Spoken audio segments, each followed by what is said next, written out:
Welcome to Life Esteem, a program committed to delivering information that's important to you and your community. Hello and welcome to Life Esteem. Always great to have you as a viewer to this program. Hey, today we're going to talk with Adrian Buckner. He's a vice president with United Way of the Capital Region.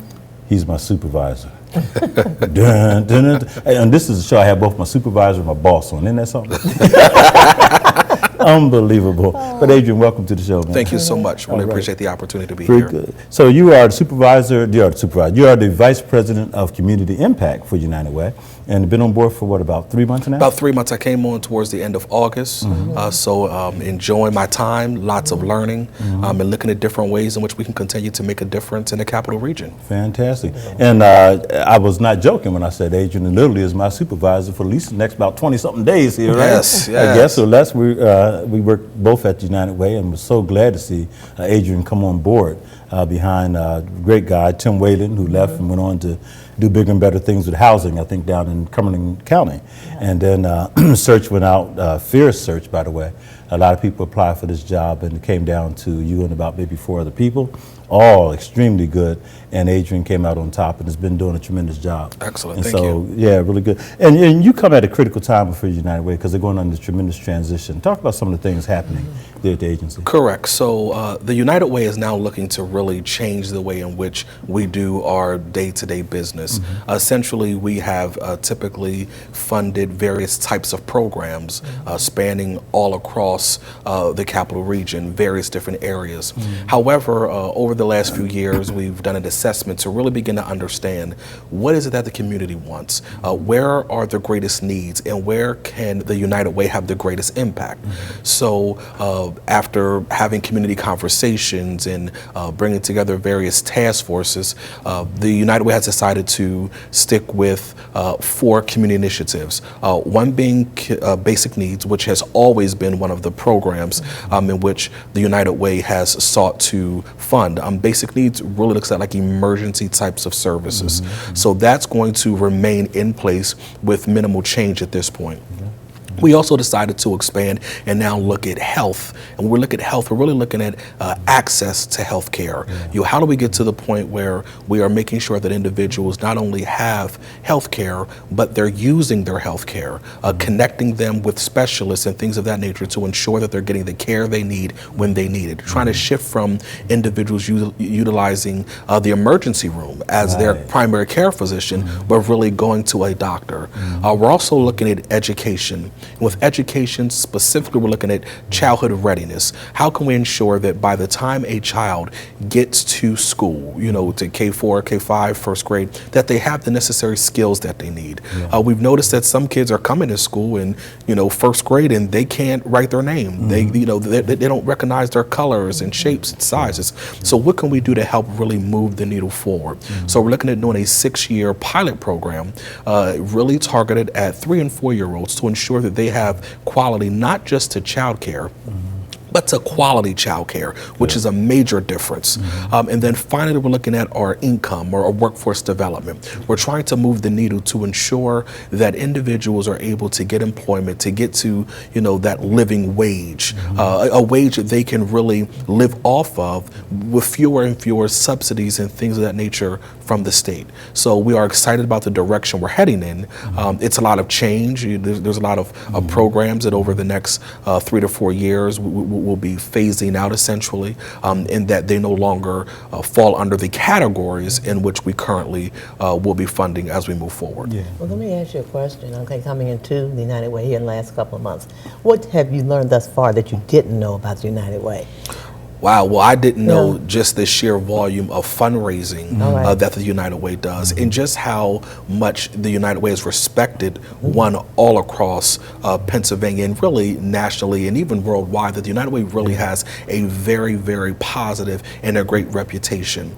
I didn't know how much the United Way was really driven by volunteers. It was actually a culture shock because I'm used to, the executives, the big dogs per se in an organization, or in a company making the decisions. And here, we are really run by volunteers. We pull together panel members who have expertise in various areas, and they're the ones that really help us to move the needle forward. I think it helps to provide the checks and balances. By having your volunteers there, it ensures you have the voice of the community there. So, you know, that was probably the most mind-blowing aspect, to just see how much volunteers really have a say-so, and they're the ones that really move things forward. Absolutely, yeah. I will echo those things. That I'm literally been there 10 years now, and so I'll be leaving out, like I said, at the end of December. And the thing that I knew about United Way was that it was dynamic and it was in the community to raise funds for organizations. But then when I got on board, and I hadn't thought about it because I actually served on the allocation panel before I actually joined the agency, and then to see how many different entities were involved and how many people come, you know, to United Way, but also just how important their voice is. I mean, we really kind of, you know, don't make any move unless we kind of gotten the blessings from the directors as well as the various panels that exist. So good stuff, yeah.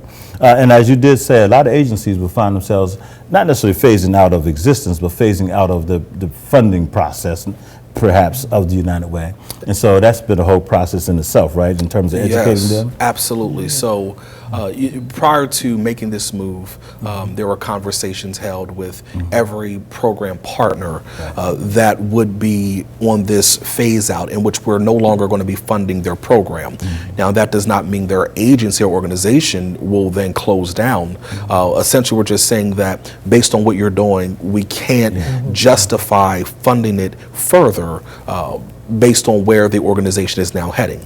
But it does give them an opportunity, if they want to reshift and refocus, in order to meet your requirements, they could do that. Is that right? Absolutely. Okay. Of course, you know, an organization does have the ability to say, hey, since, you know, you have these reports, we did an assessment, and from the assessment we produced various reports to the community. With those reports, it really spells out where the need is. So if an organization wanted to say, you know what, you know, rather than sticking with business as usual, since our community, because again, these are reports, you know, to the community, from the community, you know, since the reports are now saying, hey, we really need to maybe reconsider what we're doing so we can stay relevant in order to meet the needs of the community, perhaps that's what we need to do. Now, of course, if an organization does that, it does not guarantee, you know, that they'll be funded, especially being that we're doing pilots. So, of course, with our pilots, we're starting small to ensure that we can work the kinks out, make any necessary changes, and then we can do a full-scale rollout once we've essentially perfected the process and we really understand, you know, how we're going to make things work. Good. Adrian, does this allow or also provide opportunity for others that may have services or programs that fit the needs and what you're looking for? Is it possible for someone that could possibly qualify in some way and submit? Absolutely. Someone who may not have been before, is exactly. that right? Absolutely. Yeah. Absolutely. Now, not necessarily, you know, during the pilot phase, but as we begin to grow the community initiatives, there will definitely be opportunities for those who, you know, provide, you know, various services that are relevant, that coincide with where we're going. Those doors would be open, and we'd, of course, entertain those applications and go through that process, you know, to continue to make sure that we have the coverage that we need, but we don't want to really duplicate services. So we're really doing an exhaustive process to really understand what all is out there and how do we make sure that we're not, you know, trying to make the will again. If the will is there, the will works, let's use that will and build other pieces around it. You know, one of the things I realized that I didn't know was that the United Way of the Capital Region is who Adrian works for and I work for, and but we're a separate entity. Even though we're part of the greater United Way system in a sense, we're really our own body, right? Absolutely. And so, you know, a lot of times if something happens, let's say back in the 90s, something happened in Seattle, Washington, I think it was Seattle, and it was a huge scandal. And everybody said, oh, I knew I shouldn't give my money to United Way, but that had absolutely nothing to do with the United Way of the Capital Region. Absolutely. So that was a total separate entity, you know. Now we come together and we share information together, but what Adrian does and Tim Fatzinger, who's the CEO, and the volunteers and the staff in Harrisburg or in Enola, Central Pennsylvania, has nothing to do with what might happen in Philadelphia. Correct, and we have our own, board of directors that, we work with that, help us, with our strategic planning and the vision and things of that nature. So in that regard, we are, separate, and we are, we support ourselves financially. So we're not, looking to, other United Ways. We really, support ourselves. We raise our own dollars in order to move it forward. I apologize. What is the relationship between United Way and, let's say, Pennsylvania? Isn't there the statewide? There is a statewide, and they used to be a lot more, involved with the United Way of the Cap region. From where I said, I don't know, if they still. But of course, we had, what was his name? He used to be the director there. Oh, I'm gonna blow up. But anyhow, great guy, and he went on to become the executive director, national director of OIC. Okay. And I'm going to call his name. But anyhow, they would do a lot of organizing and different things, but they operated totally separate than what, say, the United Way of the Capital Region does. So when we went to national organizations, national events, Tony Ross oftentimes organized huge gatherings so that we could all get together as agencies and interface and that kind of stuff. But he did that through his office on his own. We did nothing of that, And so I never quite figured out exactly how but the United Way of the Capital Region, totally different from the United Way of Pennsylvania. Right. And by the way, we're larger. United Way of the Capital Region has a large staff. They only had like maybe 4 or 5 staff members, the one in Pennsylvania. So they were more of a, we don't call it more of a legislative body. I guess they did more. Makes sense, yeah. Something like that, But it is amazing the kind of work that goes on over there. So you come from a space, though, and behind your name you have the MBA, man, Masters of Business Administration. Absolutely. So you come, prepared and ready. And you came out of, was it the Pennsylvania Housing Finance Agency? Yes, I was working with the Pennsylvania Housing Finance Agency over there with under Brian Hudson as the executive director. Learned a lot over there. I was a very big part of the housing counseling aspect of what the agency does, so facilitating and providing more of the direct, oversight for the housing counseling agency, providing technical support and training and things of that nature, really building relationships, some grant writing and things of that nature to help fund the organizations that we provided the support to. Yeah.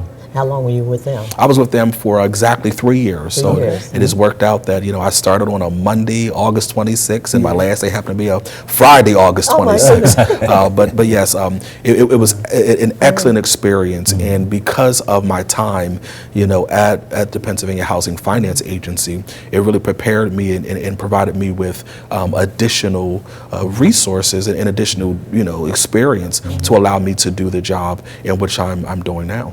You also have an education background, is that right? Yes. I'll say, born and raised, here in Harrisburg. For all of my life, grew up in McClay Street Apartments for some years, and then in Allison Hill area. Graduate of Harrisburg High School, class of 1999. Yeah. Yes. So Harrisburg High pride. Enjoyed that, and went to Hack and did some courses there, and transferred to Central Penn College, which is where I'm also an adjunct professor, doing some things there. Then went on and continued my education, went to California University of Pennsylvania and got a Master's of Science in Law and Public Policy. And then a few years later decided to, get some more education and went to Capital College down in Laurel, Maryland, and that's where I received my MBA. Fantastic. Good stuff. What a Good journey. stuff. So, Tell me a little bit about your staff. Now, you're the vice president. Correct. And then I know this person over here. Okay. Who was community impact manager. Yes. But who else that represent your particular Yes. area? So I have another community impact manager for income. All right. I have a director for our volunteer center. I have a director for the allocations. I have another manager that deals with the labor aspect of it, the labor liaison with the unions. And then I have an administrative assistant, and then a couple of interns who really are impactful and really help us as well to move the needle forward while we're providing them with that necessary experience to get them ready, for the real world when they go out there and begin to work. And I got to say, I think the staff over there really, and community impact in particular, the entire staff is excellent, first off. But community impact in particular has people who have been there, they have experience, but they're also just really good at what they do. Really, really good. They are, coming into a new position, sometimes that's the challenge, what kind of staff will I inherit? Fortunately, I've inherited a phenomenal staff that have been very supportive from day one.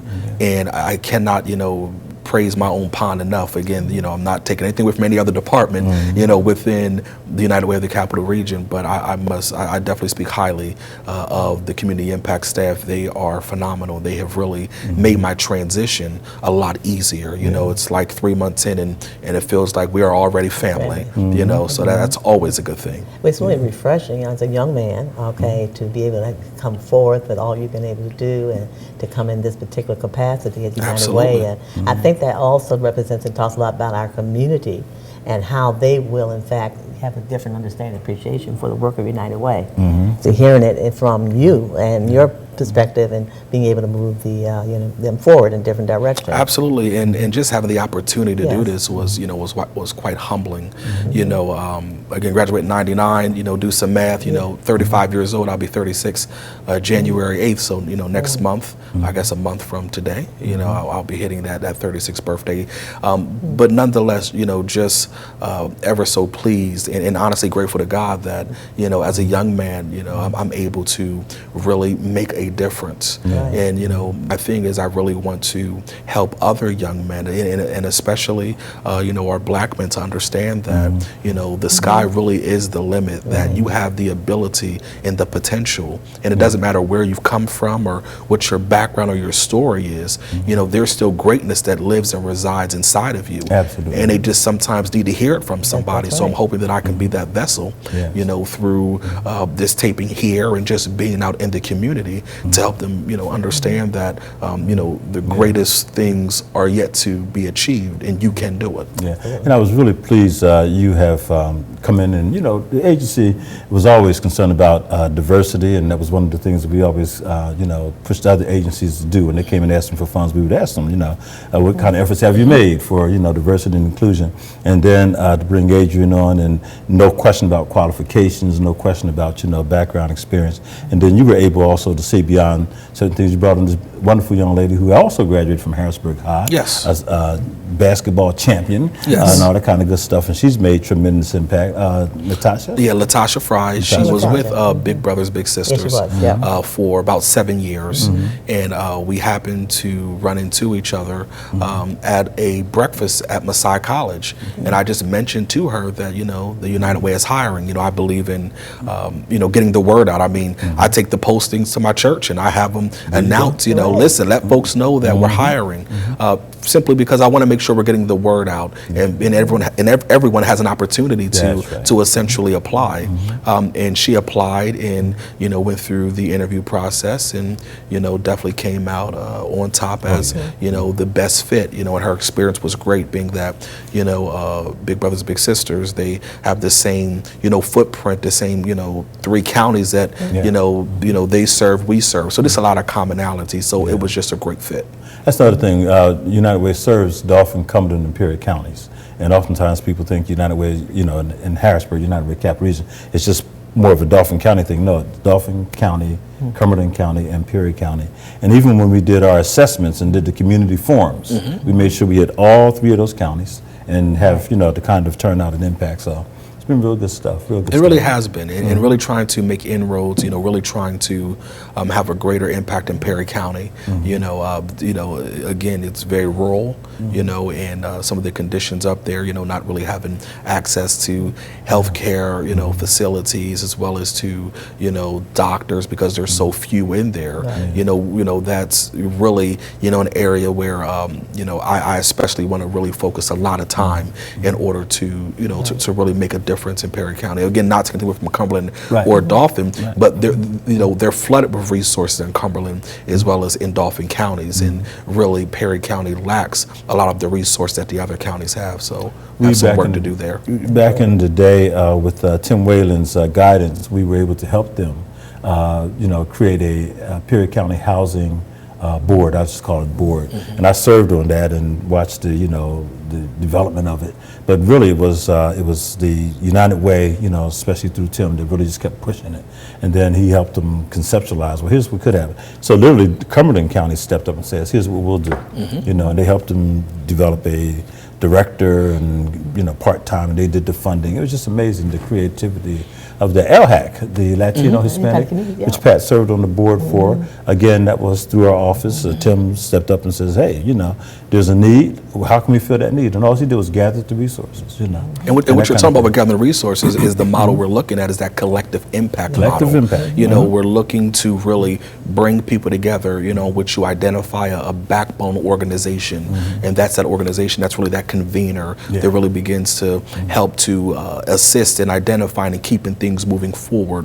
And then you want to bring together, what we like to call, your core solution partners. These are individuals, that bring either funding, they bring access to information, they have expertise. These are people that really can help move the needle forward. And it's the role of that backbone organization, to really ensure that we hold each other accountable, that everybody understands specifically what their role is, and we work together.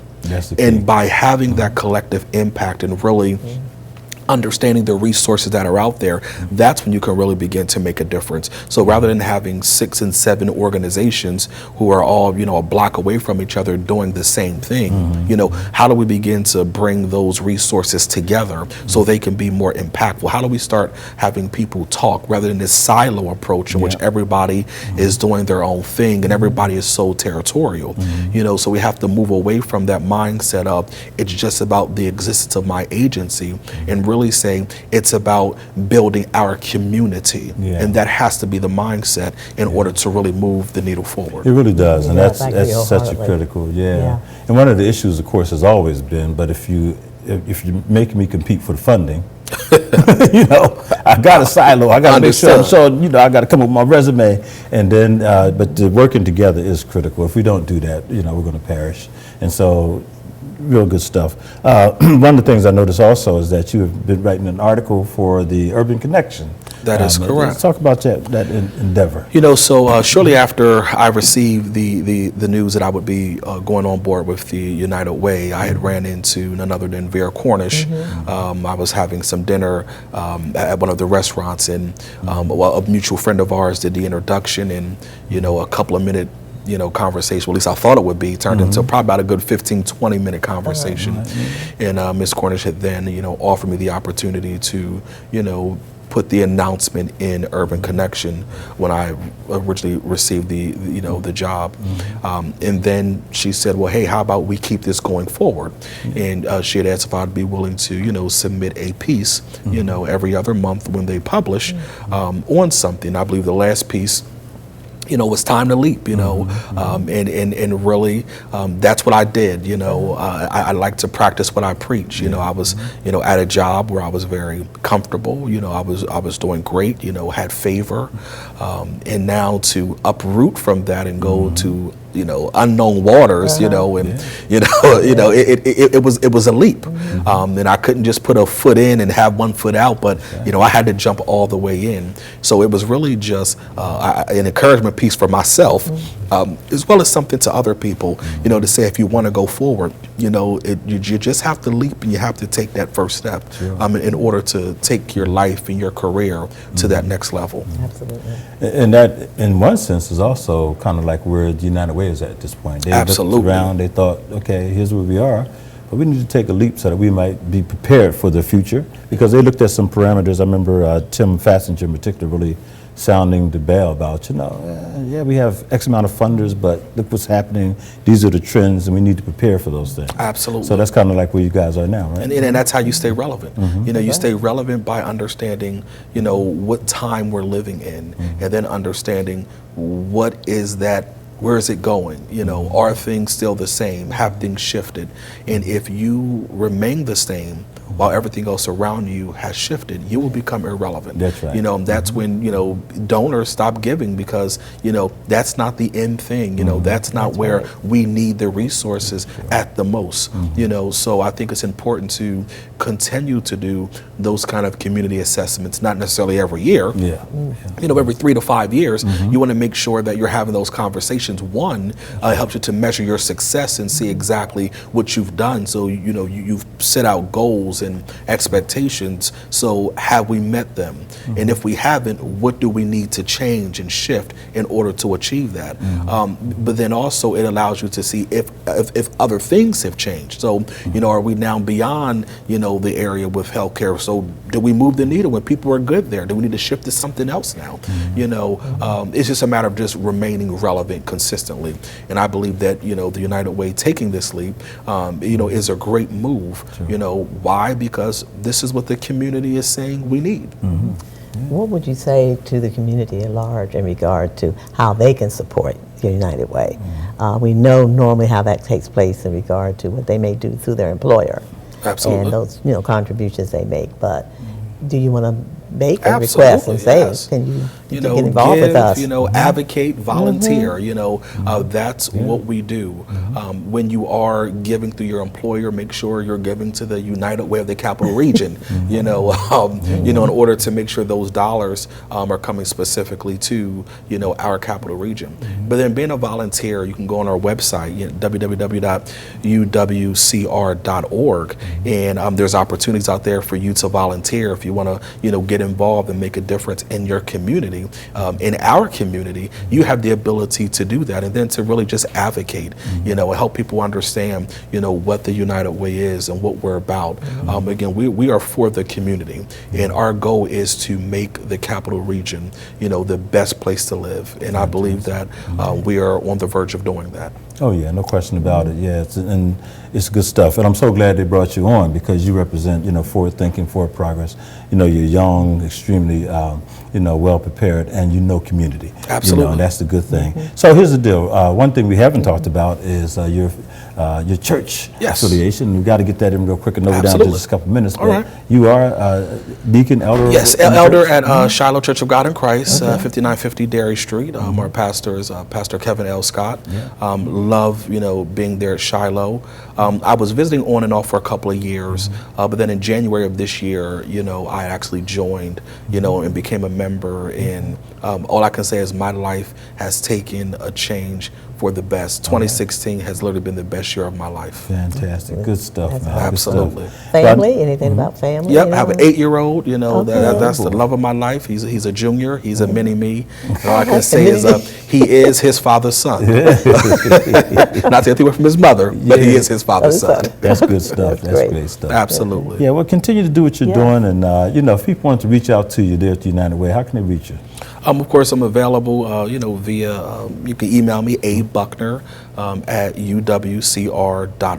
So I'm always available via email. If you go on our website, again, all of my contact information is out there.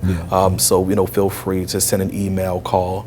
Love to meet with you, talk with you about what the United Way is doing, how you could be a part of that, answer any questions you have, whatever we can do together to make this work, we're willing to do it. Fantastic. We're so glad to have had Adrian Buckner come on. Again, he's the Vice President of Community Impact here at the United Way of the Capital Region, which is located in Enola, Pennsylvania, but the impact is felt all throughout the region, Dauphin, Cumberland, and Perry counties, and beyond, really.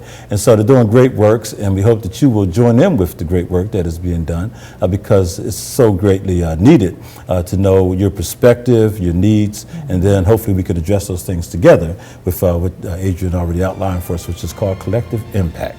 So let's do what we got to do. Make sure that we're helping one another. Be good.